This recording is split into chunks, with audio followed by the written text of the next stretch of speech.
Yo, what is up guys? Welcome back to another Reverse 1999 episode. In today's episode, we are going to do Corvus's character story thing called Cold Seal. I believe it's this thing. Since the patch is starting to draw to a close and I've also got exams, like, soon. So there's gonna be no video next week. So that sucks, but that's fine. Doesn't 3.2 like also come like around two weeks ish from now, so that's pretty cool. Okay, 1, 2, 3, 4, 5, 6, 7, 8. Okay, there's 8 parts to this. Let's start with the first one. A leaf on blood-stained water. I'm interested what we'll learn about Corvus here. It's like most definitely going to be something to do with her past, probably. Maybe when she was still part of the what was it called? I stay this time? Oh, who are you? Yo, if you really think about it, this person kinda looks like, if you like really like think about it, if you really abstract this person's features, this person kinda looks like Greta Hoffman, ever so slightly. Like if you look at the hair, it's kinda similar. I think Greta Hoffman's hair is longer though. Or was it towards the back? Anyways, yeah, this character's face vaguely reminded me of Greta Hoffman. But, yeah. I'm assuming this will be in the past, and I don't know if we'll see, like, Corvus's, like, what was it? Was it Liberation Front? Or that, like, back when she was still, like more of a soldier, like, doing soldier things. The girl carries a basin of bloody water, following behind the woman. Water pushes in from all sides. A leaf wavers on the water, moving with everyone's voices, never knowing which way it should flow. Oh, here we are in the village. Just like being shoved around by a crowd. She's got nothing to do with me. She's just a stray. The crowd stands as sullen as gravestones, eyes peering out from the lowered brows, as if keeping their gaze down might let them slip past disaster. Like lambs casting their eyes away from the butcher, hoping that by looking away they might be spared. At the foot of the execution platform, the man weeps in a mess of snot and tears. Whoa, who are we executing? That's so mean. Also, why can't I click on this? Oh, now I can. Where is she? Bring her over, and let me see. The man who looks like their leader waves his broad hand. From outside the crowd, a massive figure carves a path. Not one figure, but two. Two men stitched together, escorting a girl whose hands are bound behind her back, drifting in and out of consciousness. Oh dear, that sounds like a tough situation. Her steps are heavy, her cheeks are scraped with dirt, and her brow furrows as if holding back pain. The two men's faces are bruised and swollen. Their weighty steps fall uneven, adjusting to their newly mismatched limbs. Bring her over. They stagger toward the platform. The crowd parts, then presses in again, like grain parting in a sieve. The gathering cannot help but sneak in a few curious glances. Move! No, let's not execute this person. The stitched man flings the girl onto the platform. Arriving along the ground, she eventually worms herself upright. She props her head up, lifting her dirt-streaked face to meet the eyes of the bandit chief with a glare. Where are her fingers? Here. Wait, they cut her fingers off? One of the stitched bandits hands the chief a dripping red bundle. She used these two fingers to stitch you together. He unwraps the cloth and pulls out a finger, grinning at his two men as if watching a comedy. Yes, boss. She crawled out of the paddock behind the tavern. Told you to watch that paddock. Then we got stuck together. The chief squats down, facing the girl. All trace of his grin disappears. Separate them. The girl stares coldly at his face, silent. You know, do you think this could be young Corvus? Like back when she was a child. It is possible actually, now that I think about it. And Corvus does have a lot of stitches after all. But does Corvus have missing fingers? I actually don't know this. I don't think I've ever looked at Corvus's hands. Does she wear gloves? I feel like she wears gloves. It's possible. Huh? Is she mute? He turns toward the man cowering on the ground. No, she's not. She can talk, but I've got nothing to do with her. I don't know why she was in my tavern. The girl turns her head toward the terrified man. Her icy gaze only makes him more desperate. She's got no parents, no one. She's another orphan straggler. So why did she protect you? The girl's nose twitches. That's because... His scrambled thoughts come out through blinking eyes. How should I know? I didn't ask her to. Oh. The gun goes off. Gasps ripple through the crowd. The man collapses. His pleas fall silent. Well, GG, he's dead. Separate them, or you're next. Blood splatters into the girl's eyes. She tucks her face into her shoulder, wiping the blood clean as she returns an icy glare at the chief. What did she say in the beginning? How long will I stay this time? Interesting. All I can do. I can cut them apart, but it'll be straight down the middle. Don't make jokes with me. I don't tell jokes. His hand tightens on the grip of the gun. The girl's life hangs on a sliver of metal. Oh. Another shot snaps the crowd stiff. But it's the chief who falls. Oh damn. Who's helping us out? Ambush! Ambush! At the word, the crowd scatters. The girl flattens to the ground, forcing herself over to the bundle, where she promptly stuffs her torn fingers into her mouth. What the hell are we doing? Like, could we not just grab the bundle with our mouth instead? Like, why do we need to, like, stuff our fingers into our mouth? Like, just use the bundle. We've got a nice little bundle here with our fingers in it. Like, why not just use the bundle? I don't get it. That's so gruesome for no reason. Bullets whistle overhead. She scrunches into a ball. The barrage drags on unbearably long. She clings to the ground like an old tree root. What is happening? Who's helping us out? At last, boots crunch closer through the din. Imagine if it's Pyros or something. Oh, it's a gorillas. Yeah, we know Corvus was part of the gorillas squad. I think Pyros was also one. Well, she looks cool though as well. Hello, female gorilla fighter. The girl lifts her head, and now she sees a long-haired woman dressed in a gorilla uniform.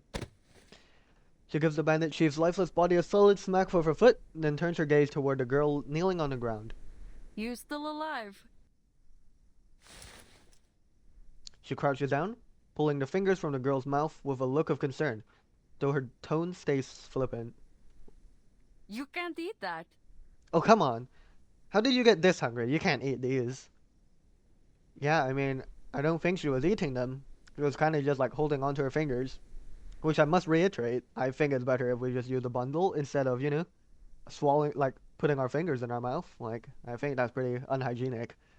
She turns toward her allies and shouts. Shepard, get over here. Bring these girls something to eat.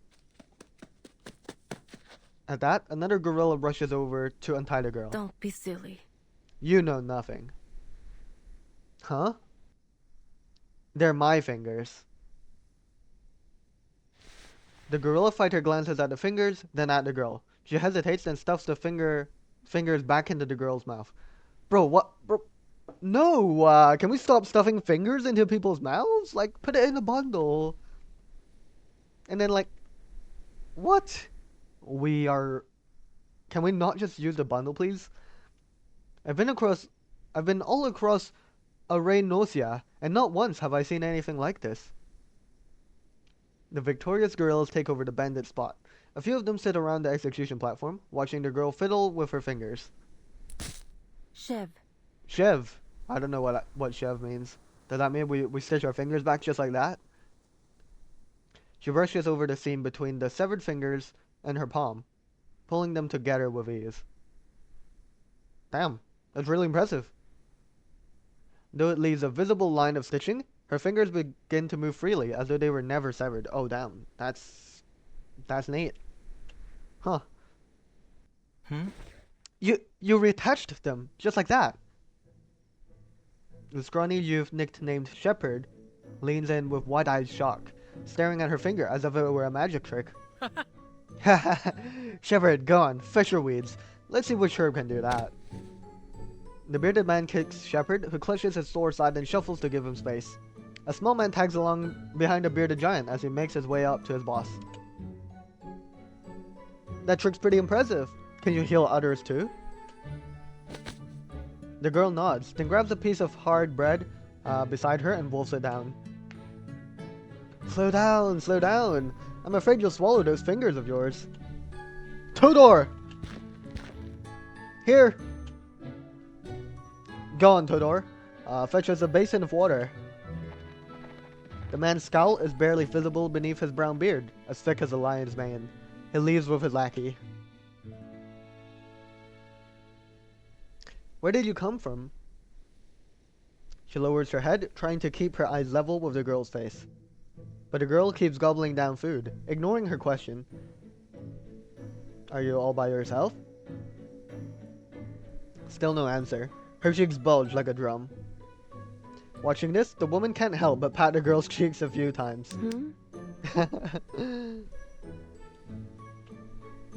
The girl looks confused. It doesn't feel like a strike of anger, more like a friendly greeting. Hey, what's your name? Water's here! The girl takes a basin full of water and plunges her head in for a gulp. No, don't! That's not for drinking! From a distance, Shepard shouts in panic, but shrinks back under Todor's glare. He mumbles an explanation instead. It's not clean. Ah. The girl stops to stare at her reflection in the basin. I don't. I have no name, and I don't know where I came from. Damn, that's so sad. Then... You can join us. You seem to be in need of protection, and we're certainly in need of someone with your talents. The girl's ears twitch. She glances around the woman, then suddenly bolts. No! Stop her! Yeah, let's fight the children again. Classic reverse 1999. But the entire square is filled with ragtag soldiers. She scarcely makes it 2 steps before the hulking Todor seizes her. Damn it, we got captured. Careful with her hand. Right. Despite a frantic struggle, she winds up bound and brought back to the guerrilla fighter. We're not the bad guys. You're no different from those bandits. You use guns to get what you want. Damn. That's not true. I heard everything back there. You're stray, aren't you? Just another victim of this damned war. We are on the same side. We're your people. The girl's face shows clear doubt. She can't even begin to understand the claim. Nope.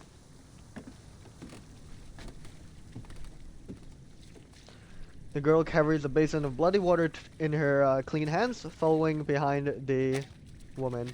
She lowers her head, watching it ripple with each step she takes. The water stirs up against the basin's edge, splashing briefly, only to rebound and stir even more. I won't. I won't bleed for them. I protected that tavern keeper. And what did I get?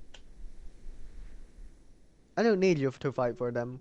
I only need you to keep us alive. Why? Just so you can rip this land apart piece by piece? Could it be? How are you any different from those bandits or the occupation's forces?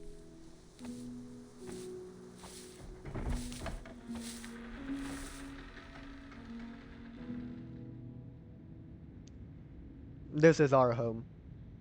And it can be your home too, Iglika. You don't have to wander anymore. My name is Iglika. Not rat. Not slave. Iglika. That became my name. Wash the blood off your face and hands, then pour out that basin. Tudor will fetch you some fresh water later so you can bathe. Damn. Corvus has such a tough life, man. And she's like 10. I don't know how old she is. Here. Iglika sets the basin down on a crumbling table. Her shelter is an old gatehouse. Wait a second, what's the timeline then? What war is this that they're referring to? I was like, oh yeah, it's gonna be, they're talking about World War One, but no. World War One and in 3.1's era is modern day, so this is like some other war, like, I don't know, 20, 30 years ago, before 1913. that this storm was at, or was it 1914 or 15? It's one of those years, but it's definitely not this year. So this is some previous war. Damn. Iglika sets the basin down on a crumbling table. Her shelter is is an old gatehouse, damaged in some forgotten battle, but still able to keep out the wind and rain. I won't go to the front. I'll only treat the wounded you bring back. That's our deal. Shepard lurks at the distance, both eager and fearful, eyeing the new doctor in their ranks. You're gonna lose your job soon, Shepard. I never break my word. But since you've joined us, you'll follow the rules, and you'll address me properly. Okay, what's your Yes. name? Yes, Captain Nusha. Okay, nice to meet you, Captain Nusha. We're going to make a little home of our own here. Okay, cool. To a little girl who grew up displaced, who never knew care from anyone else. That promise almost felt real.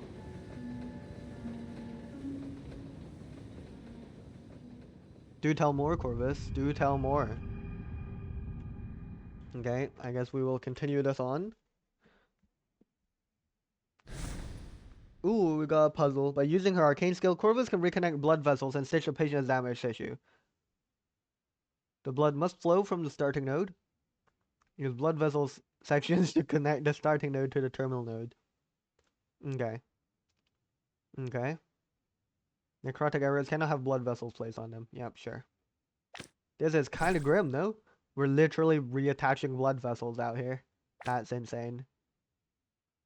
I assume we need to reach every area here. Wait, do I? Oh no, I just need to connect them. I don't actually have to fill out every space, I think. Okay, that's chill then. Wait, how do I connect this? This thing's blocked up by this. I'm a bit confused by that. Wait, I'm out. Can I only reconnect one? Is that it? I don't know.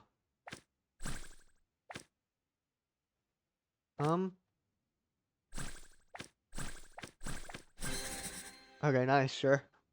We only got one of our blood vessels connected. That's not ideal. Yeah. Oh, we got something to claim. Free rewards. Okay, let's press on. Part 2. The sutures. Wait, that doesn't sound right. The sutures? Is that really how you say that word? Sutures. It sounds a bit weird. Sutures? That's not right. It is a home, though it's neither warm nor safe. I'm interested though, because we got Corvus said something at the end there, you know, reminiscing on this story. So is Corvus like is this character story framed as Corvus telling this story to someone like Aima or someone, or like Rabuska or something? And after every skirmish, Iglika's room would end up looking worse than a battlefield. Oh, you good there, Nusha? You're getting stitched up or something? The whole band squeezes in, soldiers spilling out past the doorframe and into the yard. Her gatehouse is made for a cramped hospital, made even worse in moments like this, when those who come along can't bring themselves to leave. Maybe it's to witness Iglika's miraculous stitching skills, but more than that, their comrades' screams compelled them to stay. Ha! Shut up. Stop it. Wait, what? Iglika was this grown up? My bad. I thought Iglika, was like a... No, she was a young girl, no? In the previous part. So she just grew up, and her face was kind of just the same. This is a cool face, though, I must say. She looks cool. Wait a second, she's got the same thing. She's got these same bandages on her neck and her arm as Nusha. Is this what this squad wears? Like, this is like their like symbol or something? Because Nusha was definitely having bandages on her neck and her arm like this. I don't know if we'll see her model again. Totoro's curly face twists up with each scream. Step by step, he positions himself behind his lackey Kuro, looking everywhere but at the scene. Artilleryman Ivan. Even your beard's quivering. Shut up. When she fixed herself up, it didn't look like it hurt that much. Shepard! Give me something! Coming. At his captain's call, Shepard fumbles out a vial of powder from his pocket and pours it into her mouth. Gah! The pain and powder cause her to hack up violently, yellow dust filling the room. Bruh. Stop moving or the seam will be crooked. In the chaos, Iglika alone stays calm, cold even, like an icon carved from stone, untouched by feeling, untouched by the cries around her. She cradles her captain's severed arm! Oh my god, and stitches with precision. Oh damn, we lost a whole arm. That is ow. A spark flashes from Iglika's fingertips and the arm pulls back into place. A ring of stitch marks remains around the joint. It's done. Amazing. With the treatment finished, she gestures flatly for the next patient. Lucia staggers to her feet, pain eased but not gone, and two fighters rush in with a boy missing a leg. Oh dear. How are you, Captain? Seeing her stumble, Shepard hurries to steady her, only to get kicked away. It is interesting to see that Iglika doesn't appear to have stitched herself like at all. I'm mostly talking about the face because that's like the only part I know the only part I know where Iglika has a scar in the present day. But yeah, she's still a doctor at this point, so I guess she wouldn't have any reason to stitch up her face by now, so that's cool. Oh, what are we saying? Where's the pose of all the wound? My tongue's no. Sorry, I've got no idea how I'm supposed to. What is Nusha? She's like, what is Nusha's situation right now? She's like in pain, but like her tongue's also numb. How do you like say? How do you mimic someone whose tongue is numb? Oh, I'm supposed to sort on the wound. My tongue's numb. Kind of like that. I don't know. It sounds like I'm mumbling. I don't know. I'm trying my best to recreate her sounds, okay? The troops clear space as they move Nusha. That's a typo, dude. To move Nusha off the table, leaving Iglika holding the boy's severed leg, measuring it against the stump. This leg. Isn't yours, is it? Damn. Good spot. What does it matter? A leg's a leg. No. I guess it doesn't work that way. Hey! What do you mean, no? It's a leg. We're running out of time. No, he'll die. Iglika lands her cold eyes on the two frantic adults beside the boy. It is not permitted. You can't just defile someone's body like that. Death's grip will come for him, seizing him with ice and fire until he breathes his last. The two men look ready to argue, words tripping on their tongues, but in the end they just swallow them. Shoot. What you all standing here for? Go find the right leg! The girls rush out, leaving only Iglika with a dead limb in her hands. Yeah, that's just fantastic. What do we do with it? This is the last of the wounded. Everyone else has gone out to search for his missing leg. Iglika seems to realize once again why she is always alone. Misha shoots Iglika a puzzled look, pulling a twig out from her hair and poking her with it. Her thoughts are broken by the childish prank, and she returns Nusha an annoyed glance. So, the little doctor does feel pain. You didn't show a single expression while you were stitching me. I couldn't handle it. She mutters to her men, waving them out of the room. Go. If there's any news, come back and tell me right away. Yeah, see, Nusha also has this bandage type thing on the neck and the arm. So I think this is like some sort of symbol of the Guerrilla Squad.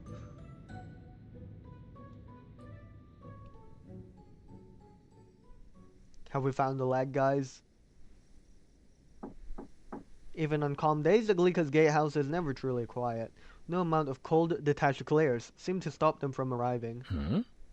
When I was studying at the military academy, my whole hometown was raided. They said they'd keep me enrolled. The headmaster is still waiting for me to drive these bandits out so I can return. Do you know what rank I'll get when I finish? Major! Whenever Ivan gets to this point, he gets shifty, and the medals pinned to his chest jingle with the movement. But we don't even have artillery here. Oh. Someday. His voice drops as he strokes one of his medals with a finger. You know, these medals, only top performers get them. This one's for best trainee in camp, this one's for class representative. On sunny days, Ivan always drops by to greet her. and the conversation always circles back to that destroyed hometown. Have you ever been up to the northwest? Sometimes the visitors are far noisier. The best place in the camp! Ha! I'm telling you, you've got quite the setup. My boss had his eye on this spot first, you know. Then, Shall I give it back to you? She sits at the table near her bed, like a sentry, waiting to receive every visitor. Huh, keep it. I already found a better one. He folds his arms, playing at authority, pacing Iglika's room and examining every object in it. Oh, who's Gabriella? We've never seen you before. Hey Hydra, isn't that mirror you dragged back from the battlefield enough to admire your beard? Why are you poking around in Iglika's room too? In Iglika's room too? Gabriella's clear, teasing laugh makes Todor's face turn liver red. So Kirill rushes to the doorway. What are you saying? Don't talk nonsense. Go stitch up your uniform. The little firefly Kirill is always faster to react than his heavyset boss. Todor's face flushes as he stuffs his big hands back under his arms, pacing circles on the floor. But there isn't even a mirror in my room. Bam! Todor pulls out a small mirror from his coat and slams it down in front of her. I knew it! My little sister could never be without mirror, and neither should you. He stumbles over his words. She's about your age. Just use it. Come on, Kirill. Ah, fine. The two leave just as noisily as they entered. His head looks like it's about to explode. Remembering Todor's flushed face, she thinks he ought to look at it himself. But the little mirror only reflects one of Iglika's eyes, never the whole of Todor's red, puffed-up face. if If it really does explode, don't expect me to stitch it back together.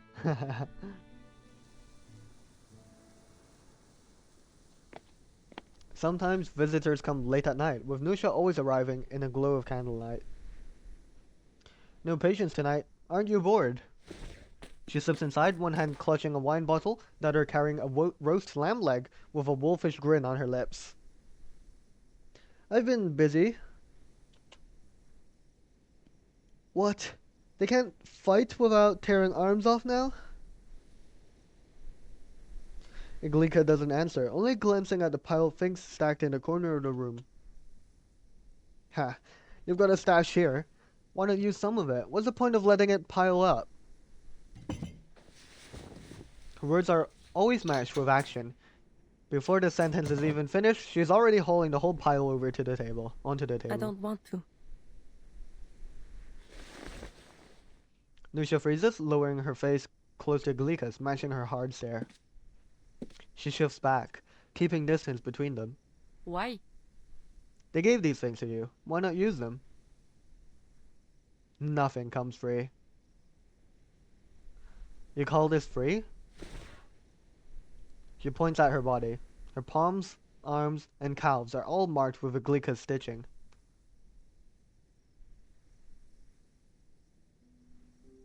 I don't want to be involved in all of this. Because we fight bandits? Or the occupiers? I didn't think you'd care much about that. Nisha's teasing expression disappears from her face. Do you really believe anyone will be grateful? To throw away your life for people who have nothing to do with you. To trade your own body just so they can live in peace. Do you really think anyone will thank you for that? Interesting. So we might be able to see how Corvus's mindset changed over the time. Because we know she became pretty selfless when she was in the, like later on with the liberation people, I think. Iglika isn't avoiding Nusha anymore. Instead, she presses all her pent-up frustration in her words. Nusha sits down, planting both hands on the table between them. For a moment, she takes on something close to the real authority that she claims. What are you so angry about?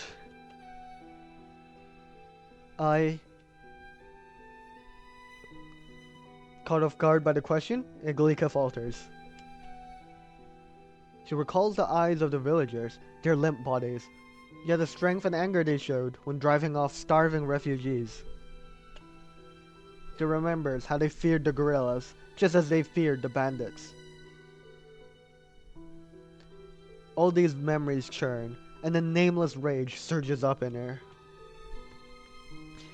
We're not doing this for others. No, we're doing it for ourselves. Nusha lets the words sink in. To reclaim what we've lost.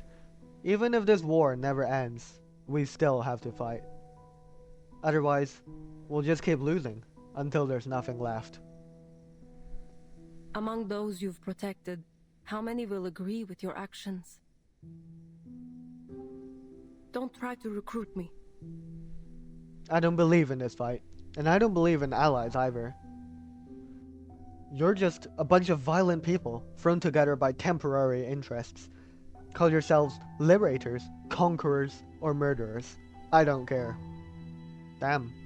That night ends on a bitter note. Let me spell it out for you. Those gorillas treat you well because, one way or another, this war has taken away their own children. You are a living reminder of why we fight. And look at these marks. Nusha rolls up her sleeve, revealing the stitches Iglika left behind. These stitches run deep. Whether you like it or not, you've already bound yourself up with us. Iglika stares at the winding scars across her captain's arm, a phantom itch prickling her fingertips. A bond. The only thing holding us together is this room and the meals we share. Nothing more. Not everyone is as naive as you, and I'm long past the age of believing in fairy tales. I only offer my skills because I want to be alive at the end of the day. It was never brotherhood that kept me alive. Iglika looks up again, realizing now how close she has gotten to her. She throws back her head in a laugh and carries on. You smell like Gabriella. Did she wash something for you? What? Huh? Don't worry, it's hardly the worst smell around here. Iglika half jumps as she sniffs her clothes, but Nusha stops her and soon after takes her leave. Why are we so freaked out by that? Is that not normal? Ridiculous. They throw themselves into danger, and death chasing after a dream. A foolish excuse to pat themselves on the back. Damn, alright. Interesting insights? Yeah, it's very interesting. I wonder how Iglika's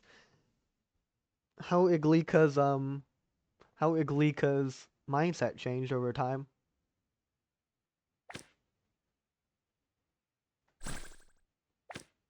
Ooh, interesting. This is interesting. I cannot move the existing ones, so we kind of have to do this. But then if I do this, no, I think it's better if I do this, and what, this?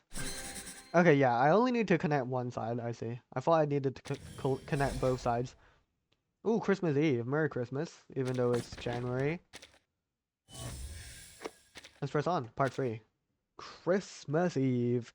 Merry Christmas. Yeah, interested to see how Corvus is, or Iglika's in this case, how her mindset changes over time. Winter blows cold and quickly, the evening snow binding this poor town to the endless distant east. Something faint and hard to name takes shape. Somehow, this day is special. Lucia sits on a rooftop, barking orders while her soldiers bustle in and out of the base. Oh dear, I just dropped my phone. Iglika leans alone against the guardhouse outside, watching them dress up the ruins around them with scraps of holiday cheer. Regardless of the reason, their fight continues on over the next year, and over time, their little force gains a new name. The Liberation... Oh, no. The Tin Soldiers. My fault. Okay, so this is not the squad then, where Iglika and Pyrrhus were together then, maybe? I don't think I heard the Tin Soldiers. Because of me. They had almost forgotten what death meant. No matter how deep the wound, as long as they were breathing when they reached my table, I could put them back together. I don't know, I mean, on a, like, in a soldier's standpoint, that's pretty cool, but I don't know. I feel like that's pretty scary though. Like they're like, oh, whatever. I'll just tank, like a severed arm and a severed leg, because I know Iglika's got me. Like I feel like that could give rise to some pretty reckless behavior. And also, like, I don't know, like surely like these guys are just full of stitches by now, if they keep fighting like this. My stitches spread over them until they each look like patched up tin soldiers. An invincible army, like something out of a myth. I will say, yeah, Iglika's ability to do this is very OP.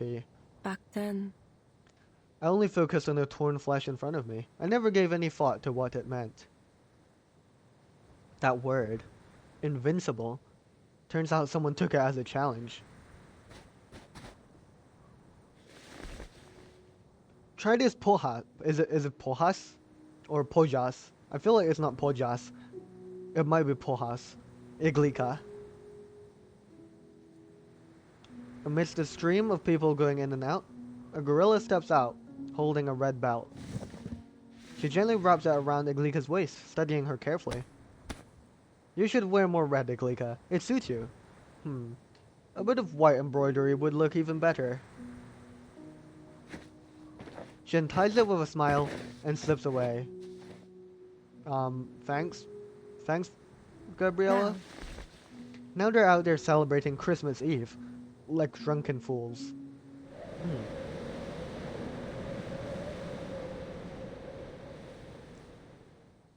So noisy.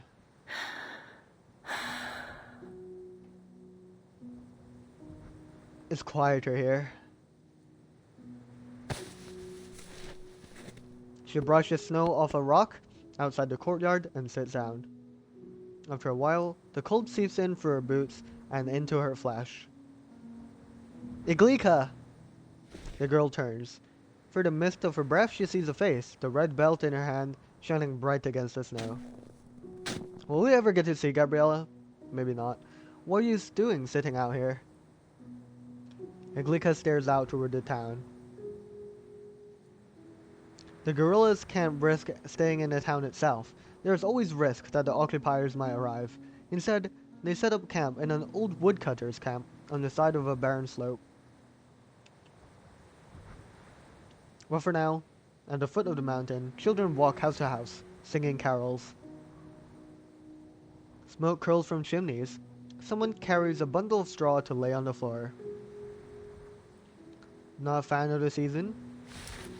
She sits beside Iglika, holding the belt against her waist before pulling out a needle and thread. Is Gabriella the reason why Iglika stitches? Now that would make sense.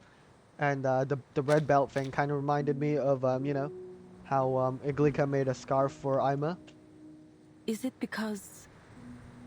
I wonder why you are. Do you really believe in all that stuff about God?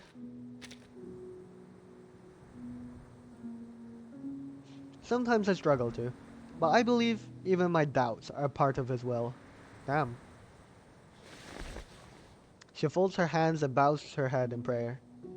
Iglika watches the snowflakes settling in Gabrielle's messy hair. You there, Todor! Nusha's voice rings from afar, and up the slope trudges Todor, a massive bundle of straw on his back. Boss, hand over some of those. You've carried them all the way up here.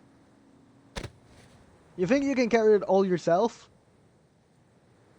Even out of breath, Todor still finds the strength to kick Kirill aside. Kirill stumbles out, but follows, the two exchanging a brief greeting before passing by the two girls sitting there. I have to believe the good word could benefit even someone as thick-headed as Hydra. Dusk falls. At the foot of the mountain, the carolers have already visited 3 homes, but they never climb up here. Behind them, Nusha's voice keeps ringing out as she directs the squad. Iglika looks back, catching the scent of bean soup. What about the captain? Why's she so fond of Christmas Eve? Iglika looks back at Gabriella. I don't really take her for a true believer. She just wants to fight the occupiers. She thinks of it as a time to pull us all together. Yeah, I thought so. It's like a morale thing. Gabriella presses the needle against her lip in thought. That sounds a bit, I don't know. Why would we press our needle against our lip, bruh? To celebrate our heritage and remind us of where we come from. And to show those trying to carve us apart that even if they tear us away by force, our spirit will always bind us back together. Or Igliga stitches, you know? That could bind us together as well. Her brows knit, carrying the same expression Nusha wears when barking orders. Seems that Sounds like she made quite an impression on you. Gabriella touches her ear, then nods. we will be bound forever. Our spirit will always bind us back together. The bean soup smell thickens, and Niglika lets out a sarcastic laugh. You know, You know what this reminds me of? There was a year that I wandered through a city. I found myself in a district, celebrating Christmas Eve. that day, A group of kids led me to a big house where a woman was handing out food. We all waited in line forever, and at the end, each of us was served a thin bowl of bean gruel. The woman who passed out the bowls led us in a prayer of thanks to the Lord for our food. She made sure each of us said it too. Only then were we allowed to eat. I sat there mouthing the words as she went on and on. I can't remember what saint she was talking about or why it should matter, but I remember the smell. A pair of cold, reddened hands pat Iglika's knees. What is it? Iglika's gaze follows the hands up until she meets Gabriella's eyes. That doesn't sound like the best memory, but now you have something new to think about when you smell those beans again. Maybe that's what Nusha was talking about. Huh? My sister. Gabriella's face is cold, but Iglika can't tell whose feels colder. Wait here for me, alright? The belt's almost done. The thread has run out, the needle dangling from the red cloth as her body shifts. I'll be right back. Ah. She runs back, leaving Iglika only then aware of her warmth. Brr, it's cold.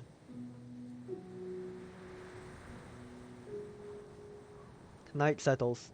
The winter woods never feel lonelier than ever. Down! Get down! Oh, we're under attack. Nusha's warning cuts through the air. Oh my god, we're getting bombed, we're getting bombed. I did not expect we would be getting bombed out here. Oh dear. Iglika cannot make sense of any words that are said. The chaos around her comes as muffled noise rising up through silence. Shards of bricks smash into her back. Oh dear. She turns to see Nusha waving for Ivan to rush over. Ivan gestures to her, but finding no answer, simply grabs Iglika by the wrist and pulls her into a run. What the hell? She tries to wriggle out of his grip, but he simply pulls her tighter. Her words make no noise against the ringing in her ears. This is terrible. Oh! Still, she refuses to be dragged away, placing a hand on a tree and stitching herself to its trunk. Oh my god, what the hell? A shard of bark comes with her as she's yanked down behind a deep ridge. Damn. Can we not just randomly stitch ourselves to trunks? That seems really unsafe. The night is silent, but the scene is unholy. The village is lit only by the dying flickers of flame. Oh my god. Got raided. Iglika arrives to find Nusha atop the ruins, grimly surveying the scene. Others are digging through the rubble, searching for survivors. It seems not a single one escaped uninjured. Shepard hurriedly tends to the wounded, staunching cuts and bullet holes with rags that reek of his herbal medicine. Is Gabriella alright? I'm just worried about Gabriella. Nusha doesn't look up. She yanks a dirty cloth around a tight gash that runs down her arm. The occupiers ambushed us. I don't know how they got through our sentries. Where's Gabriella? Oh dear. There are people that need your help now. The sharp ringing seems to return, rising in step with her frustration.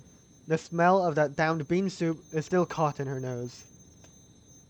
She runs toward her old guardhouse, in part out of duty, in part out of hope, scrambling past bodies still half buried under rubble. 1. An arm with 2 stitch marks. Dimitar. Who rides faster than me? Look, she's a beauty. 1. A left thigh shorter than the right. Biliana. Scum! Wipe your damn face! 1. Thin arms, no wounds, but tattoo. Kirill. Ouch, boss. Ouch, boss. 1. With a thick brown beard. Where's my little sister? Iglika! Why do I remember every word they said? Iglika! This one's Todor. Nusha rises, strides over, and drags her out of the ruins. And Mihail, where's Gabriella? She's gone. Nusha offers her a blood-soaked red belt, crusted with sand and stone, the stains gleaming in the firelight. No. Shrapnel. It went straight for her skull. Not even you can repair that. Ah! Iglika collapses to her knees. We're crashing out. I want... What do we want? Iglika. I want a gun! Let them taste death too! I'll stitch their faces to their damn boots! Sparks crackle at her fingertips. The air faint with the smell of burning. That wasn't part of our deal.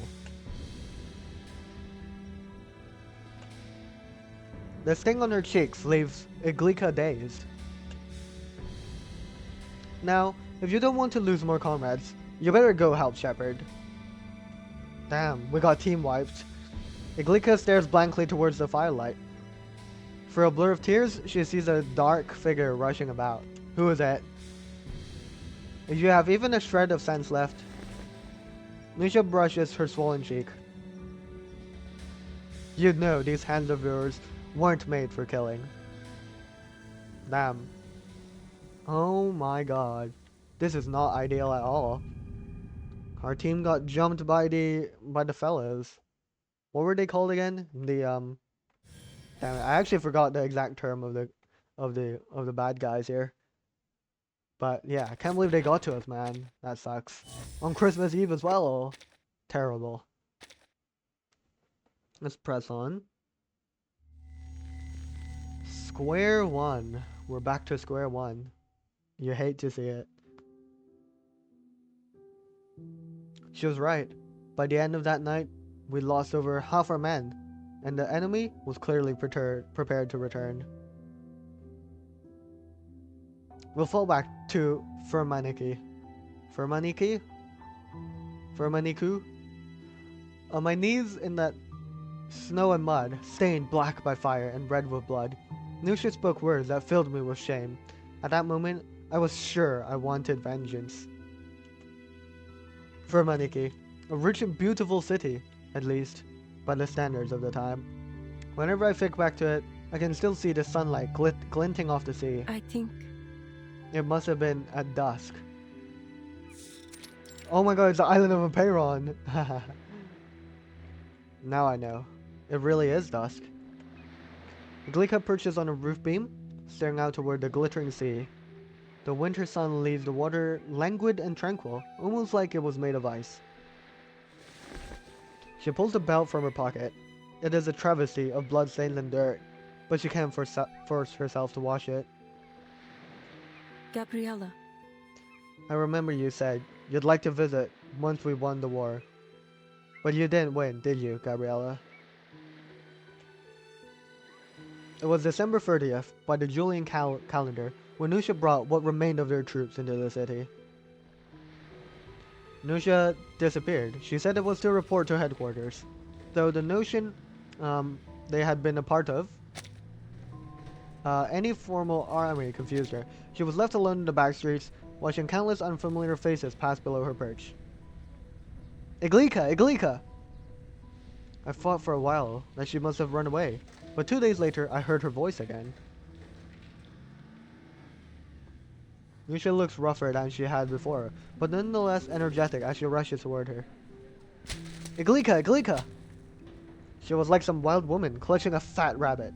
Only her catch seemed to be a stack of rolled up documents.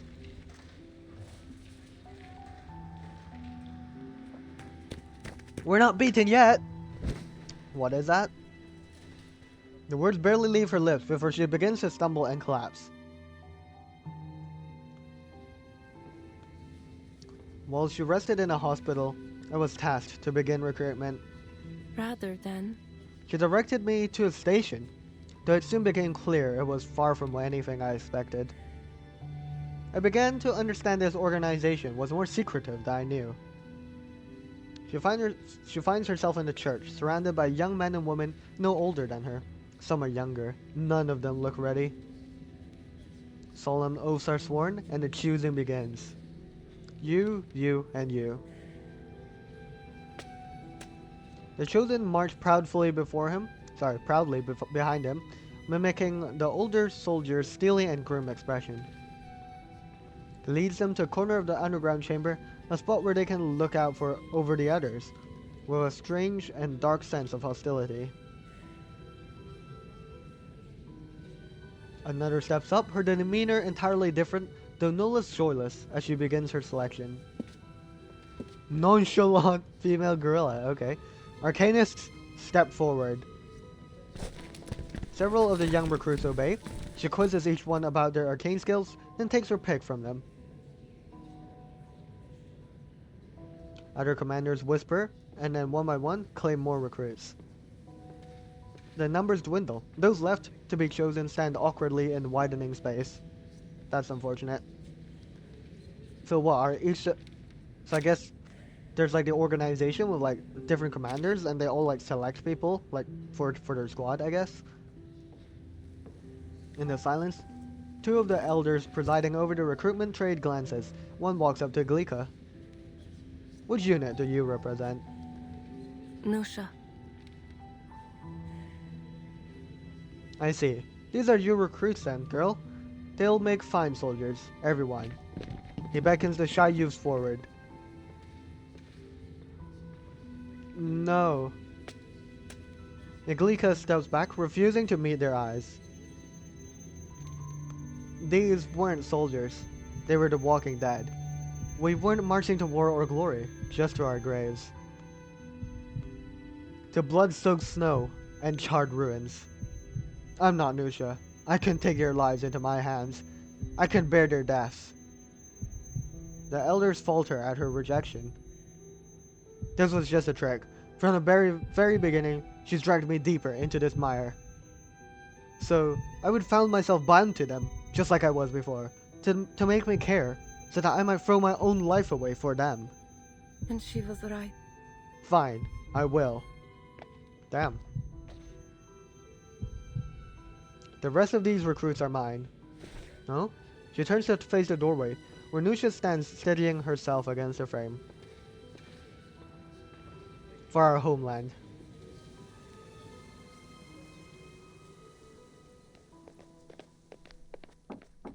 Permission to enter. Come in. Why is Nusha's like avatar getting shouted out? That's a bit weird. These are the files you wanted. Good work. Oh, I guess it's because she was behind the door, I guess. Iglika lays down the thick stack of papers, but doesn't leave. What is it? Iglika studies the woman. Calm, steady. Too calm. It only fuels her anger. Why? Why did you send me there? I needed someone I could trust, that's all. That's not it. I'm not going to be like you. What are you talking about? You think I don't see it? You wanted me to get attached, so that I carried their lives with me, just like you do. Because now,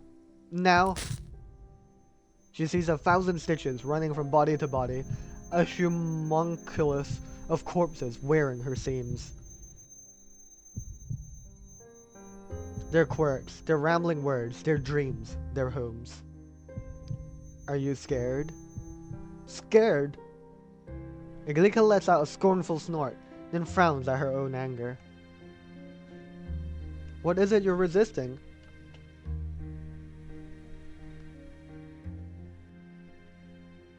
If I took any lesson from her, it was cutting straight to the point. Will I have to stitch myself together before you're satisfied? She takes a step back, avoiding her captain's sharp glare. I am afraid. Is that enough? I don't want to start over. I don't want to lose everything again. I doubt I'll ever even be able to feel warmth on a Christmas morning again. Each body we found, each one sapped some warmth from me that I think I might never find again. And now, we just do it all again. With kids. Stupid kids that think war is a game. They have no idea what's waiting for them. Iglika draws in a deep breath and looks up at Nusha. It feels as though she's begging for their lives before an angry god. Are you willing to watch them die? For a moment, a flicker of pity passes through Nusha's eyes, but it sinks back into the dark of her brow. They chose to join us, and there's no one else willing to fight. I won't watch them die. Iglika rises abruptly. Blame me if you like, but you want this too, Iglika. You told me then that you wanted to do your part. You chose to remember them, to avenge them. Iglika finds herself at a loss for words. She slides down against the table leg until she's seated on the floor. Her pocket bulges with that red belt, drooping with her against the ground. You will keep remembering them, and you'll soon remember more. You'll leave your mark on new bodies to keep them fighting. Tell me, do you really want to leave? Or did you come looking for the excuse you needed to stay? Iglika buries her head in her arms, tears drip into the dust. I'm just afraid. Because I want to train with the recruits. I won't bleed for them. I protected that tavern keeper. And what did I get? I put others' lives before my own. I want revenge. I must protect them. I want to protect them. Damn. Then you will. Damn, just like that. We're in. Interesting. Just like Nusha said, I remembered more and more people, but this time I saw their faces first. That made each loss even more vivid. I kept wishing I could mend that red belt, but I started wrestling with her old needle and thread. I see, so this is where she picked up sewing. I guess I ended up with a knack for stitching, of more than one kind. Eventually word got around, until one day a shy recruit asked me to repair a hole in her pants. I unpicked the stitches and patched it up, no different than if it had been an arm or a leg. In that moment, I finally understood Gabriella. From winter to summer, another kind of stitching began to spread across the recruits. Something that brought people together in trust. They left far better scars than the other kind. That is true. Interesting. Yeah. So Iglika's fighting at the front now, protecting others. Amazing.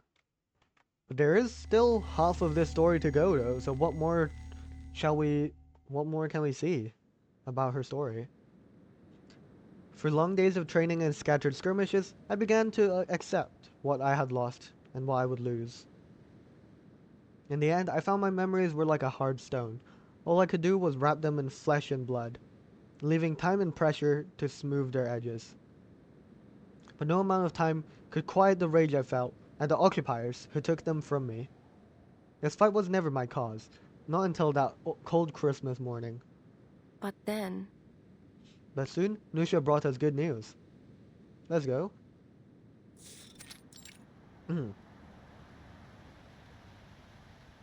The final assault is set for August.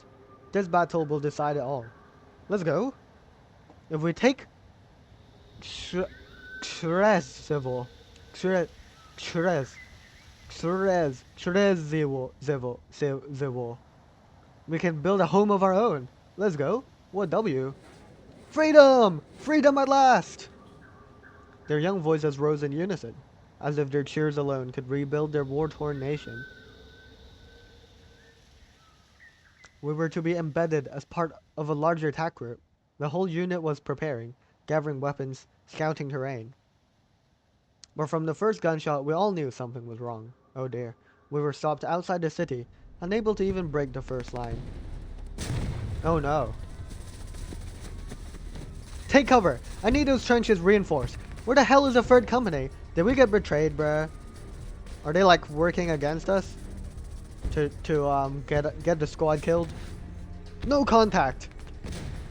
Amid the roaring bombardment, the only way to exchange information is to scream in full volume. And the other companies? 2nd and 5th are cut off and under fire. 6th told us they're too busy to babysit humans. Gah! Now of all the goddamned times, they want to bring up the human and Arcanist divide? Iglika stands beside the captain, bewildered and shocked. She has had limited contact with the other commanders. You're coming in heavy from the west, Captain. Machine gunners! no matter how, We somehow forgot, in all those years of fighting, just why we had kept ourselves satisfied with ambushes and minor skirmishes. The occupiers were stretched thin, but they were disciplined, and they had heavy weapons. soon enough. Our assault was shattered by a sudden counterattack. The ragged guerrillas proved too little match for our artillery and shock troops. But it somehow got worse. We soon realized we were surrounded. Oh no. Bullets skimmed just over their heads as Iglika and Nusha crouched in a shallow foxhole. We can't do anything as long as they have that artillery. You can barely hear her own voice at a scream. Find whoever you can and regroup here. What? Humans, Arcanists, whatever. Everyone. The only way we survive is to end this.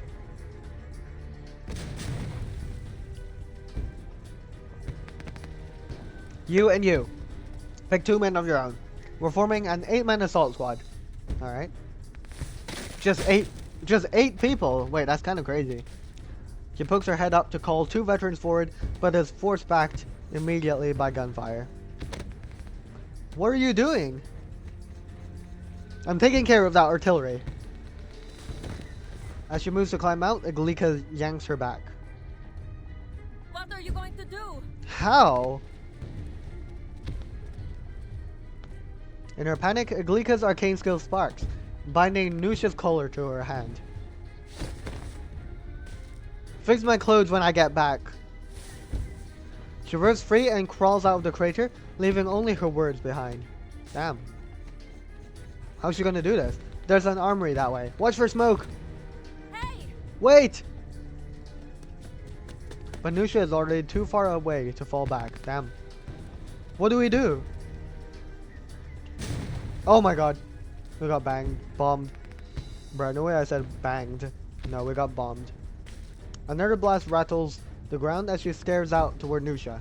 Her little squad has assembled in the foxhole behind her. She slams a fist into the muddy crater in frustration. Advance! 11 o'clock! Alright. Do we fight? Do I get to fight? Nope, I don't. My bad. They crawl hundreds of meters beneath a storm of bullets, reaching the walls of a derelict slum. Halt. She signals a stop. From the 2nd floor of a ruin, a frenzy of shooting erupts. What is it? We need to get up there.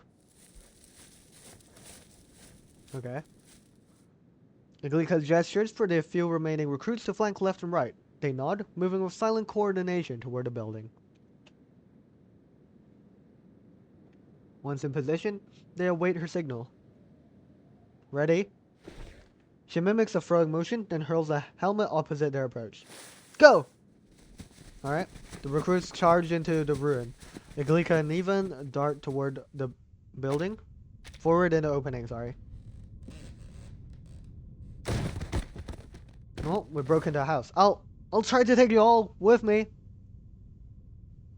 Shepard? You? What? On the second floor, the recruits pin down a thin man who refuses to drop his rifle. At Iglika's voice, his strength gives out and they all collapse in a heap. Iglika, Iglika! They're dead. Beneath the pile, a muffled sob seeps out.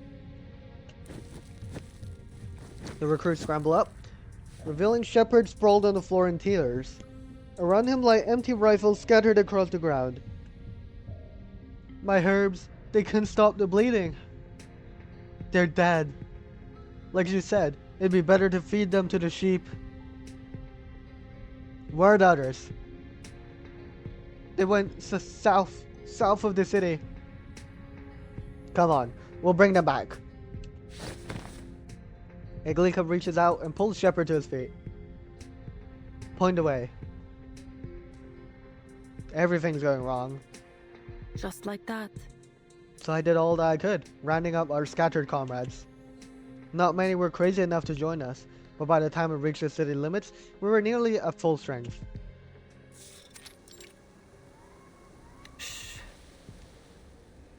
How on earth is Nusha gonna take down the artillery? Avoiding the searchlights, Iglika finds a blind spot. In the distance, the waning battle groans with sporadic gunfire and constant shelling. When will the captain signal? Ivan crawls up from the rear, the searchlight sweeping across the brim of his cap. Surely she hasn't... Shut up! Iglika yanks Shepard's head back down. What's next? Iglika glances at Ivan, and then over the small band of unfamiliar faces behind him. Their faces blur in the shadows, but Iglika can feel it. They are waiting for her command. She is the one who gathered them here, one by one, and once folded into a group, humans instinctively followed their leader. And now she has already begun mapping out the battlefield in her head. We need a squad to take that gun emplacement. Alright, she points to the wall above. Ivan, it's been a while since you handled a cannon, hasn't it? Artilleryman Ivan nods, understanding her plan. Oh dear. Gunfire rattles above them, freezing them in place. Blind fire, that's all. She calms the others, then finishes assigning her assault squad.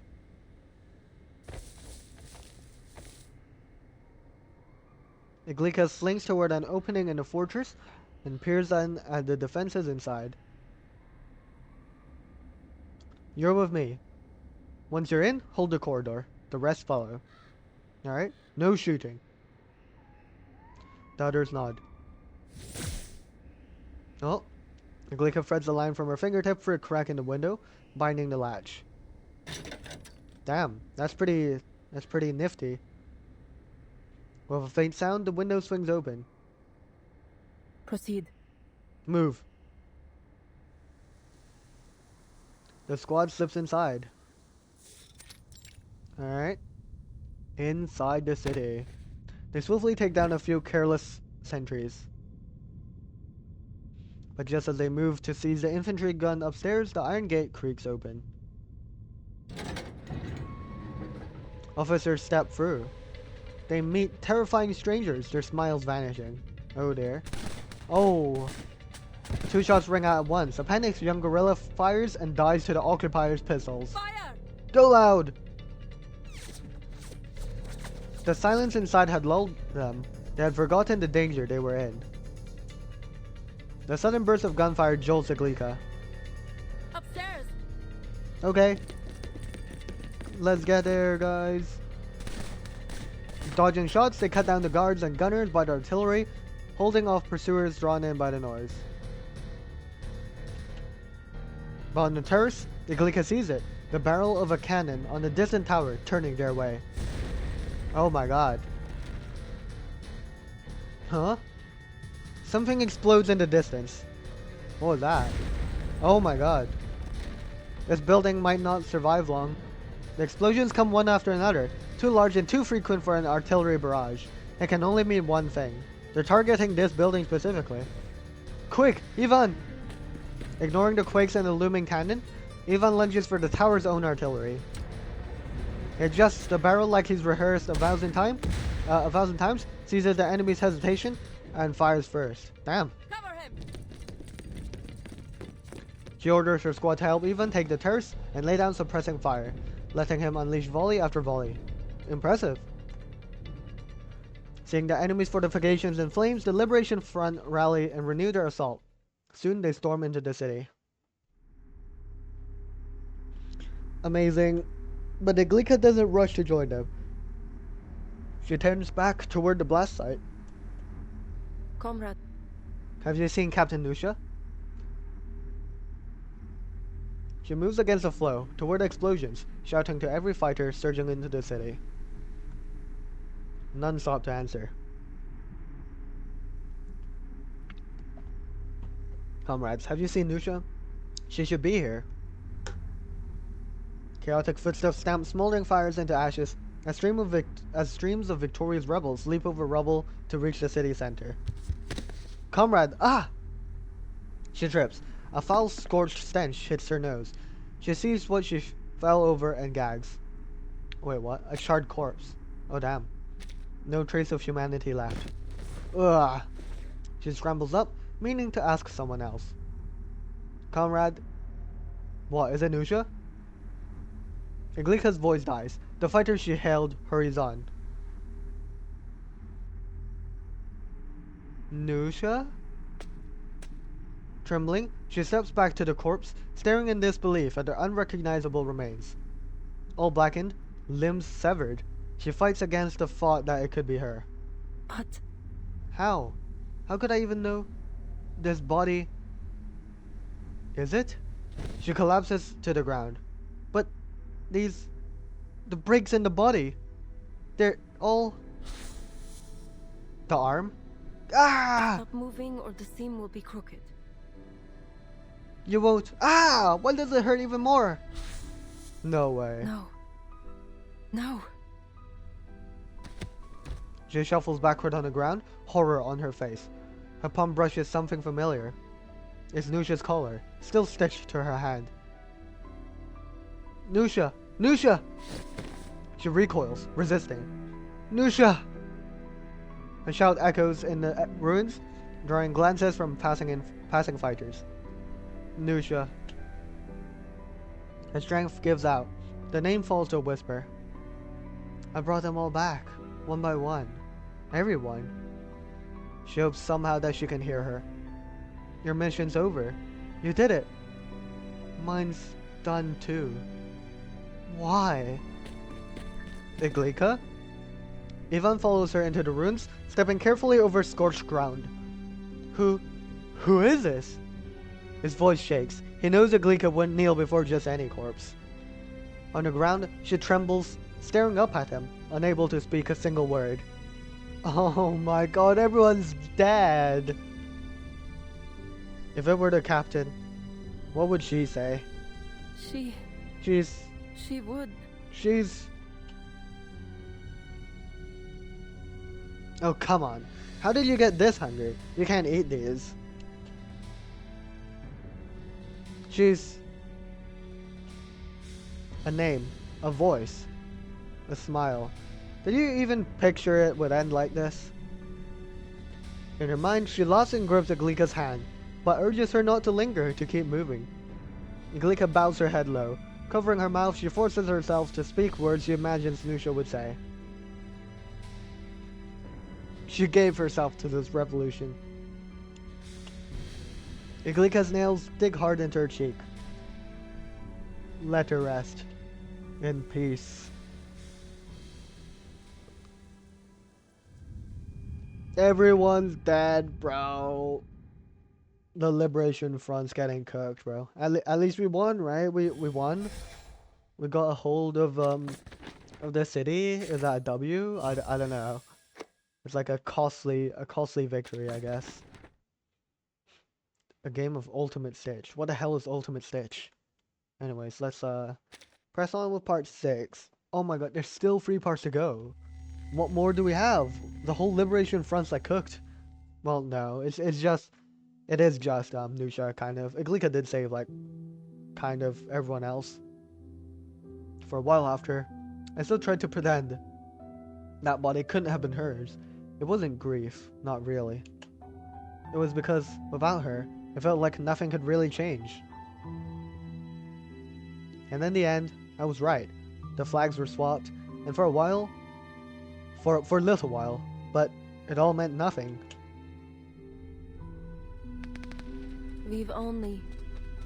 We held the city for all of 6 days. Damn. The counterattack began the next morning. Fierce, unrelenting. The occupiers had pulled up every reserve from across their domain. The so-called provisional government didn't even get to hold a vote. They were too busy fighting for their lives. Captain, the occupiers have broken through on the south side. Retreat! There's no sense wasting our lives here. Retreat. The only thing we got out of that city was Ivan's artillery gun. He made good use of it, just like he said he would. Someday. Well, at least he did it. We returned to Firmaniki in shame. But I never expected that I would admit defeat. Our cause was already fractured, but by the time we had settled in, they were turning their guns on their own.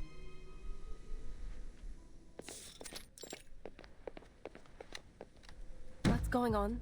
What happened? At the docks, just a scuffle, but it turned ugly. This is so bad. Humans and Arcanists, they had kept an uneasy coalition up until now. After the failure in Shrezhevo, their hatred only deepened, each blaming the other for their losses. The Arcanists were blamed for failing to heed orders and making reckless and costly assaults, while the humans were mocked as weak and cowardly. Failures in communications on both sides did little to help. 1 dead, 5 wounded, including civilians. 3 Arcanists have been sentenced to death. Rumor is... Shepard lowers his voice. Put it simply. Keep it simple. They won't accept it. They're rebelling. 3, 2, 1. Fire! It's starting! Oh. By the time she reaches the yard, one of the prisoners has already crumbled before the firing squad. Stop! People ring the courtyard walls. At her shout, they turn as one, like starving wolves, fixing her with hungry eyes, as if she's the outlet for their rage. This isn't just! This isn't what we're fighting for! The executioner glances at her, then turns back to the soldiers, signaling them to continue. Careful, Iglika. You're an Arcanist too. 3, 2... You're just looking for a scapegoat! Hold! Wait! Oh. No one knows who fired or whose sins the bullet carried. The prisoners on the scaffold are untouched, but blood pours from the executioner's forehead. We're under attack! The squad swings their barrels, and the yard erupts into chaos. Figures rise from the walls. It wasn't a one-sided revolt. Both sides had prepared. Dodging stray bullets, Iglika and Shepard retreat beneath the scaffolding. Those must be Boyans and Vesnas, man. They're the top lieutenants of the human and Arcanist factions. Oh dear. Iglika hasn't had much time to learn about either of them. Tell our people, grab that one and that one. She points at two who look like their leaders. Who look like leaders, at least. Take them first. Yes, ma'am.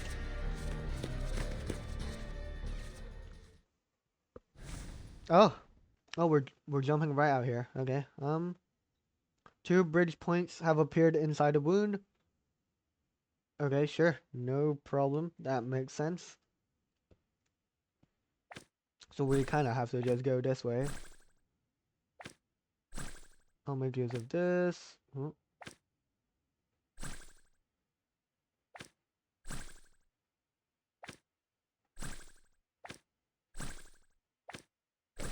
Nice.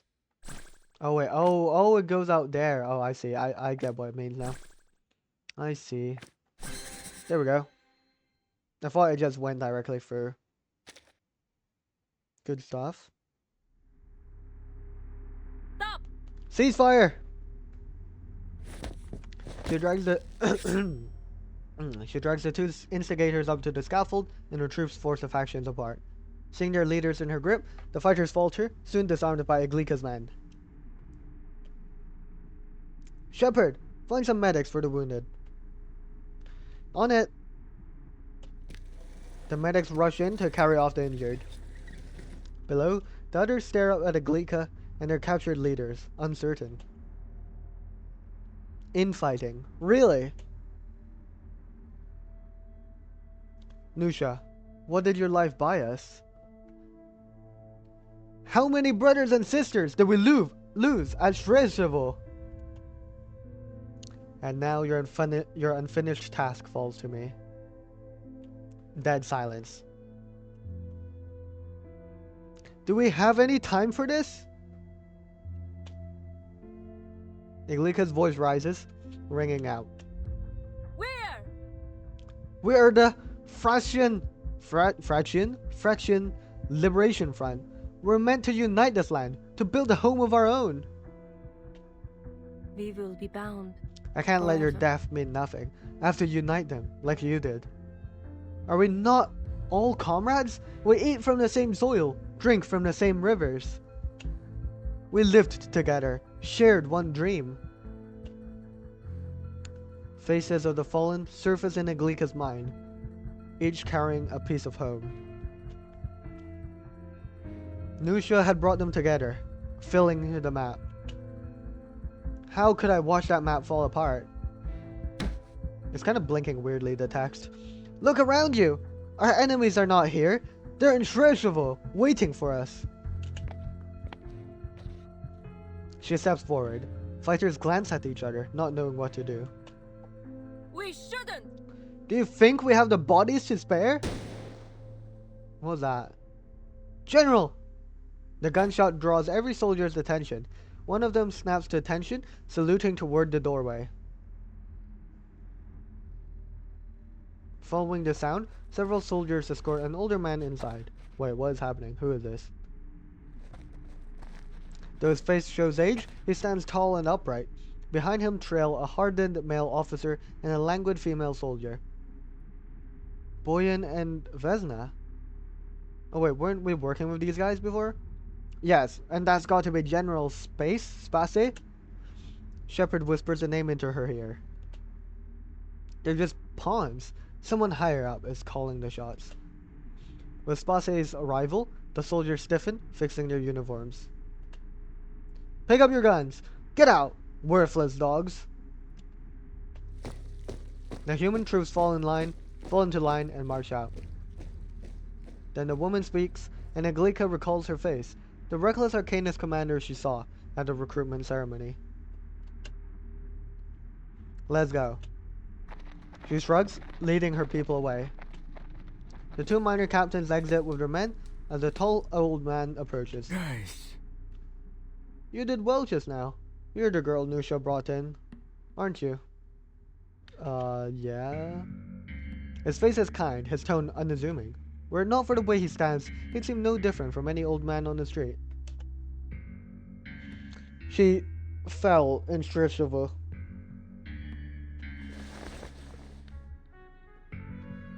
She lifts a hand, still stitched with a scrap of cloth. The grip of her gun has frayed it loose. General Spasek clasps her hand, patting the back gently. She was a good child. The words strike Iglika as strange. Thank you, child. I do believe that verdict was biased, but I never expected things to spiral like this. Our loss at Stresovo has hit us harder than we knew. He sighs. We might well have lost even more to this madness if it weren't for you. You did well. This guy's suspicious, man. I doubt I was the first of us to hear about this. The old man studies her with a smile. Careful, or that sharp edge of yours will cut deeper than you expect. What about them? She points to the two prisoners cowering by the wall. Don't worry, child. We'll investigate the matter thoroughly. When the time comes, rewards and punishments will be meted out, but not now. Her doubtful gaze meets his, only to be softened by his strange kindness. We've already lost too many, and too much is left undone. Too many want a reason for their comrades' deaths. In their haste, they reach for whatever is near. Our ranks are in shambles. We need someone like you, someone who can unite them again. Bruh, we're getting recruited, kind of. He smiles with satisfaction. You mean...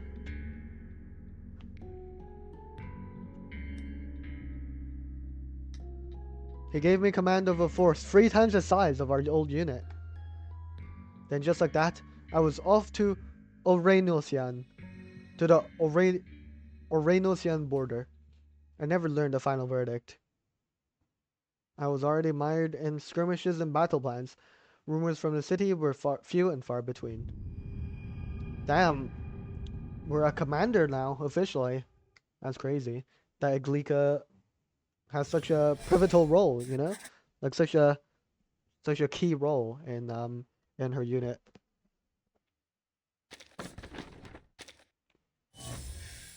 Alright, let's press on. Part 7. Thus the decision is made.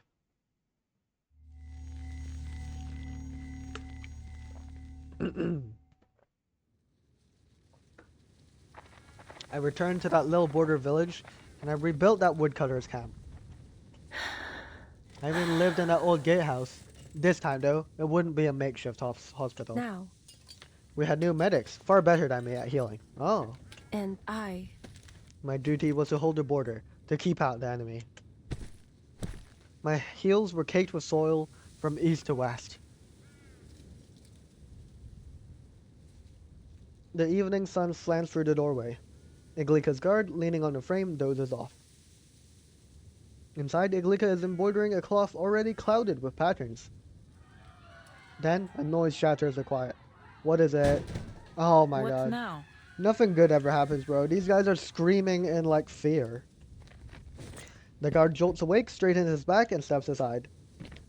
Shadows stretch long in the sunset as the group marches up, holding a bound young man to her door. Oh? Is this Pyros or something? Captain! The little gatehouse can't hold them all. The 2 soldiers drag the prisoner inside. The rest crowd the doorway, peering in. What happened? What's the issue? Did he stick his thumb in your breakfast? Iglika sets down her needles, eyeing the prisoner. He's caked in mud. Blood drips from his brow and lips, already beaten half to death. Her face hardens. You overdid it. Listen. He's a vampire! Yeah, as I thought. So this is where we meet Pyros for the first time. At the word vampire, the crowd presses closer, eyes widening. Is he? It's dangerous. We caught him drinking cow's blood in a barn. She shifts her eyes down to the kneeling youth. Raise your head. I am. Damn. He looks so roughed up, man. Oh? Hmm? The blunt admission leads her to crouch down, trying to meet his eyes. You. The young man hides his face, so Iglika turns to his uniform, searching for that special embroidered mark. It's a mark Iglika stitched for every gorilla, a symbol of their home and their purpose.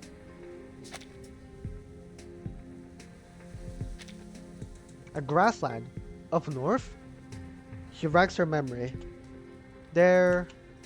She flips through the campaign log, page after page, until she finds a note of their brief encounter. You're the one we found. Joined us as soon as you woke up, right? Yes, ma'am. Iglika sets the log back on the table. What is your name? Pyros. You know, Do you know what we do with vampires? He nods. Yet, you confess. The man says nothing more. The doorway is jammed with gawkers. The story twists as it spreads, drawing more onlookers. hey! Back to your duties. I'll handle this. She rises, scolding the fighters, pressing their heads inside. Out! Go! Or I'll sit you all together. Haha. But Captain, he... Whether out of concern or hunger to see the vampire's end, the soldier lingers. After a pause, he too is driven off. Interesting. Alone at last, Iglika unties her ropes. Let's talk. He lifts his head, dried cow's blood still staining his teeth. Sit. I mean, at least he's drinking cow's blood. He's not drinking like people's blood. I mean, he's kind of chill like that, you know? He eyes the stool she points to, but though he rises to his feet, he doesn't move. Why? Why bother joining us? I didn't have any special reason. Even without the war, I didn't have any home to return to. None that would take me. Moving with the gorillas, hiding a while longer is the best I can do. He rubs his scab at his lip, fingers reeking of dirt and straw. Have you killed anyone? Pyrrhus shakes his head. Oh? How do you handle your need for blood? Cows, sheep, is enough to get by. Sometimes I'll drink from dying enemies, the kind beyond saving, with or without blood. But the dying have a rotten taste, hardly better than cattle. And what do you plan to do now? At the question, Pyrrhus freezes. Me? Do I have a choice?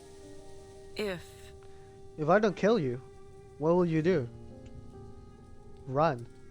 I would keep running until I find some new hole to hide in. No thought of living peacefully alongside us? Huh.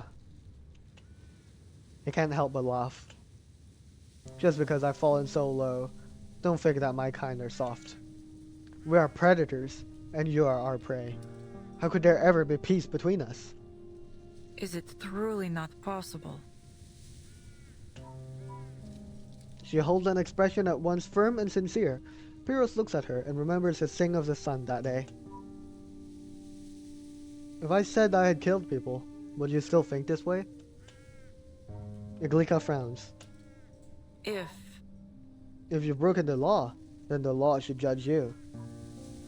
But I won't condemn you just for what you are. What a goat, Iglika. There aren't many that think like you. He folds one arm over the other, as if the ropes were still there. But the vampire's body bears no marks from the ropes, nor even the wounds he bore when he first entered. You're naive. Would you expect your people to sleep soundly next to a live bomb? Oh? Are you a bomb? Pyrrhus steps back. I am not. But what? You joined us, didn't you? I don't abandon my people. Pyrrhus hangs his head. Do you enjoy playing the saint, or do you fancy having a vampire for a pet? Iglika rubs circles in her palm with her fingertip. There's no trace of fabric there now, but she still remembers. Sorry, my voice cracked, but she still remembers it. I simply hate seeing people throw their lives away. It's asinine. I don't like to see soldiers turn on each other. She remembers the execution yard and digs her nails into her palm, pointing their guns at those who bled alongside them. It's stupid. Wasteful. What's the difference here? Against his own judgment, Pyros can't help but drop his sneer. So you don't intend to kill me? Human, arcanist, awakened, vampire. Why can't we all just stand together? For real, why can't we just stand together? It's just that easy. Well, it's not easy at all. GG. You're living in a cloud cuckoo land. Thanks for the kind words, buddy. Maybe, but if I don't believe in it, what right do I have to lead you? Damn. Pyros studies the girl, 3 decades younger than him. He sees childishness, but a beautiful kind of childishness. So how do you intend to solve our problem here? Until you commit an actual crime, I won't punish you. You'll be reassigned as my aide. Call it trust, call it surveillance, but don't mistake it for privilege. Your life will be harsher than before. I'll give you a fair chance, but you must convince the others. That won't be easy. Will you? Are you willing? With a shrug, Pyros slips his fingers into his mouth. Ugh. Why did we just bite our fingers? Blood trickles from his lips. He yanks out his fangs and hands them to her. Wait, he can do that? This whole event seems too strange not to give it a try. No growbacks did enough, but consider this a symbol. She takes the bloodied fangs and holds them up. See, we bleed the same color. One day, we'll stand together. The words remind Pyros of a distant song, though its meaning couldn't be more different. He stares at the stained fangs in her hands, feeling now like they have become a mark of shame rather than innocence. He nods, unsure whether in hearing or in agreement. There were some disagreements in the company about my handling of Pyros.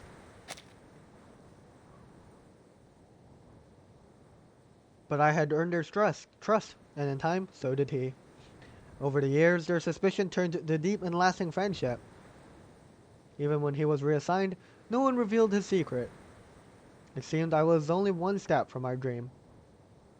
At least, that's what I believed. No! This is so sad. We're looking back at, Pyros back when he was still chill and not mass converting vampires and killing everyone. Man, so saddening. Press on, part 8, A New Dawn, the last one as well. Surely we can have some good news, man, even though, this something terrible is about to happen here again. But it was still just a dream. Whoa, what is that? What? Peace talks, so we're just giving up. She had grown to despise the general's ever-kindly smile. Iglika, this is the best outcome. We need to look towards an acceptable compromise. Could it be? Compromise? Freedom for our homeland. Wasn't that the entire point of this damn war? We haven't abandoned our goals. We've been promised greater autonomy. In word only. This has always been the work of generations. We've bled long enough. We'll sign the treaty, but our fight will go on. But... In the empty promises of old men, what became of those condemned arcanists, General? Mind your words. Their files are in the archives. If you cared, you could have checked. The General's sharp reply chokes her. Spiteful words hang on her tongue. I won't. Agree, and neither will my troops. The folly of youth! I'd hoped giving you that command would teach you responsibility. His anchored words form a crack in his facade of kindness, but Iglika doesn't flinch. She leans in close. We're already rebels, General. With that, she turns, offering no salute, leaving the loathsome place behind her. Damn. How is this gonna happen then? Will the squad really agree with her? Captain! Shepard bursts into Iglika's office, clutching a stack of letters. Any replies? She snatches up the bundle, tearing them open one by one. With each, her face darkens further. In the end, only a few remain on the desk. The rest she burns to ash at her fingertips. We've lingered on this border too long. Turns out. I'm not one for bargaining for kissing rings. I thought we were better than this. Iglika slumps back, rubbing her forehead. They've already divided Orenosia among themselves. So now what do we do?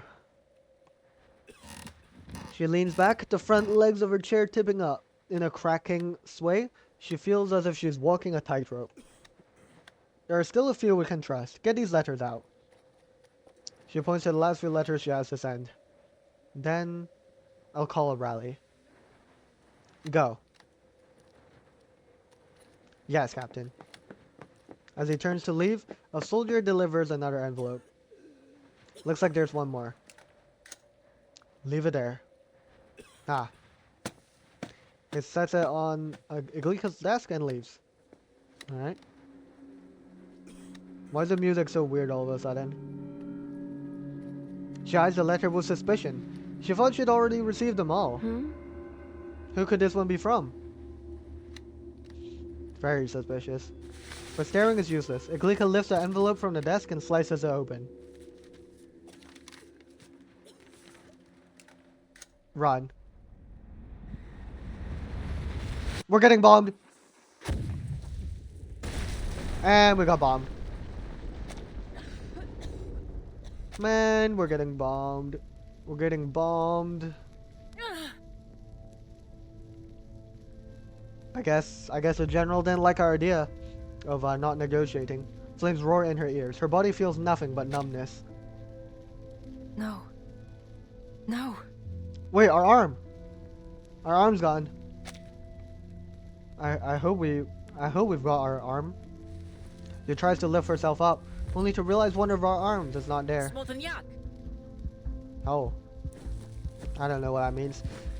For searing plane, she crawls through the fire, finds her severed limb, and stitches it back on. Naive. In methods and in ideals, you're far too naive.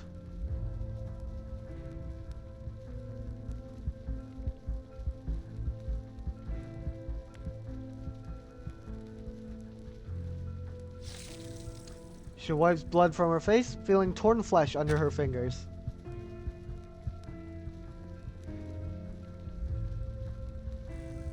Stitch by stitch, she repairs her body. Just as she once gathered back her scattered comrades one by one. You think Killing me will stop someone from rising to rip off that mask?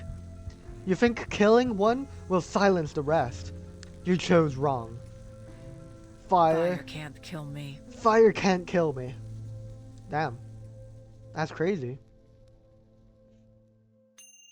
3 years later. Just like that. Conductress's cabin. And here we've got ourselves the Danube Dawn. A train cuts through the rolling fields of white snow. Inside, it is warm and bright. Corvus presses her hand to the window pane, feeling the cold beyond. Across from her sits the terrain's conductor, his chest festooned with medals. This is the old Danube Dawn. Madam, I do believe I know the truth. You survived that blast, living and hiding under a pseudonym, Corvus. He closes the thick dossier, letting it fall with weight onto the table. The dossier lands with a heavy thud. Yes, you're right. Corvus glances at him, then resumes her stitching. I must inform you then, in light of this revelation, I will have no choice but to turn you and those refugees over to the authorities. No. And naturally, the one who sponsored your employment at Vienna Pannonian Railways in the first place. Is that the company's position? The company? They don't know yet. He rises, silver medals gleaming in the candlelight. Did you earn those, or is that the going rate for betraying defenseless people? I couldn't care less about them. You're the main prize. Orders a guards boil heading for the door, but Corvus's voice halts him. Conductor, do you know where this train is headed? Corvus bites off her final thread, her embroidery complete. The conductor looks at her, puzzled. The red symbol on her cloth strikes him with dread. Me and my people will not be handed over. Oh, okay. Let's go, Corvus. The guards at the door turn. He sees the same symbol stitched inside their collars. You... Before he can act, he catches a glimpse through the doorway. A row of attendants, all bearing the same mark, standing ready. Corvus steps to the rear window. The horizon grows pale with a new dawn. Dawn. No matter how many times it falls, the sun will rise again. Bang! And we took control of the Danube Dawn. Let's go. Amazing. Nice. Well, I guess Corvus is still trying her best to change the world, you know? Okay. Gotta deliver to 2. No problem. We can do that.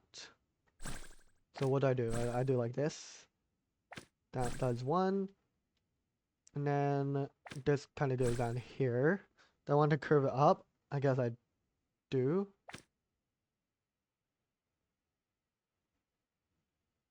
Would this piece be better? Where does it come out of? Wait, what? Why does it come out of such a weird spot? I guess this one's useless. Can I curve this back though? No, I think I shouldn't be using this then. I'll use this one here maybe. And then... Oh. Oh dear, this is not ideal.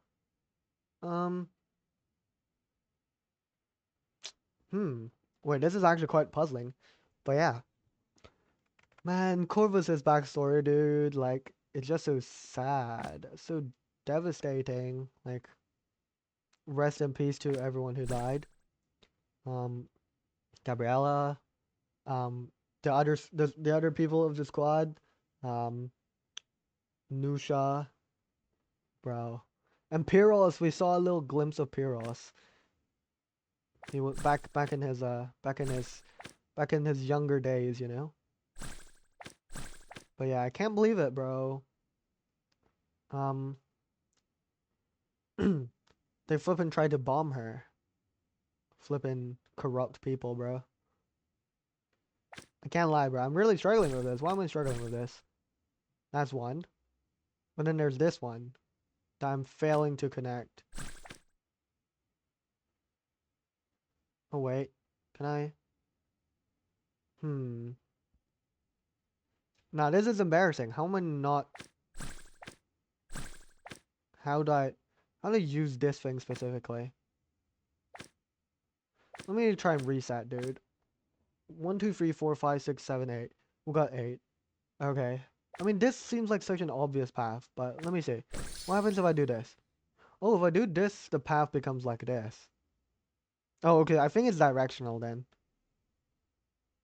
But then if I do this, I can't go up here, can I? We need to reach both of them. So then, what, do we want to attach from this side? But then, no, that's so weird. We would be able to do this one, but then we wouldn't be able to do this bottom one. Oh wait, unless I do this! And then I can do this, and then this. Oh, let's go. Nice. No, that one was actually kind of tough. But yeah, what story? What character story? Learning more about Corvus's past, from her early days, getting like, I don't know, like enslaved and like on her way to getting like executed for what she did to those bandits, to joining Nusha's squad, to, you know, getting attacked on Christmas Eve, and then getting set back to square one, everyone getting bombed again, losing Nusha, and then getting Pyros. Wait, I just saw this person in the background, and this was like their arm. Oh, that's pretty cool. But yeah. Oh wait, Ultimate Stitch. What is this? Oh, so this is the one with the reward. Man, do I really want to do this, bro? This looks really tough. Like, actually. What if I do this? This looks really obvious to do. We can't go directly downwards. What is this? Okay, well, we can't do that then. If we approach from the bottom, it could work. So if I do this, and then what? I want to curve both directions. Oh, that's weird. That's very strange. Because how would I do that? This thing doesn't rotate in the way that I... Oh, wait, I guess that works, actually. We could curve up here, and then we need to curve out like this. Then we can curve over like this, drag this over. Oh, we don't have enough corners. We don't have another corner that leads down. That's not ideal. But I mean, this is straightforward. Like, this is forced to be like this. Which means maybe I don't approach from down here. How else do... Oh, no, this one's locked in like that. Let me do this one first. This one's obviously like got to use the corner. So this one has to be here. There's just no way that would work. And then this one kind of has to be here, no? Unless we approach from this side. But this side seems so inefficient. We don't really have vertical movement. That's the thing. If I do all this, we don't have a corner. What? That's so weird. That's not it. This is tough, dude. How do I do this? I know it's so goofy watching me struggle with a puzzle right now. But I really want to do this. I mean, they put it here. I want my rewards. Might as well do it, you know? Yeah, I really need this branch here, no? Unless I can branch elsewhere, but unless I go down here, no, I can't. It's just not worth. Unless I go like this? Is this real? No, that can't be right. Ooh. Wait, this is an interesting idea. Oh, this is the way. Nice, we did it. Yeah, I was about to start yapping a bit more about the character story, but I feel like, yeah, I really don't have much more to say. Like, it was a good insight into Corvus's backstory, you know? We learned more about where she came from and her journey towards becoming a commander, replacing Anush. Oh, I keep saying Anush. Why am I saying Anush? I keep thinking of the name Anushka, but no, it's Nusha. But yeah, rest in peace to everyone who died. It was interesting to see how Iglika's mindset changed right from early on. She said she didn't want to fight for them, fight for people, people's like freedom, for people who don't even know us, right? And to her eventually changing her ideals, you know, after spending time with the gang. But I will say though, Iglika has a really really powerful arcane ability in my opinion. But yeah, that'll be all. Thank you all very much for watching, and I'll see you guys in 2 weeks. Bye bye.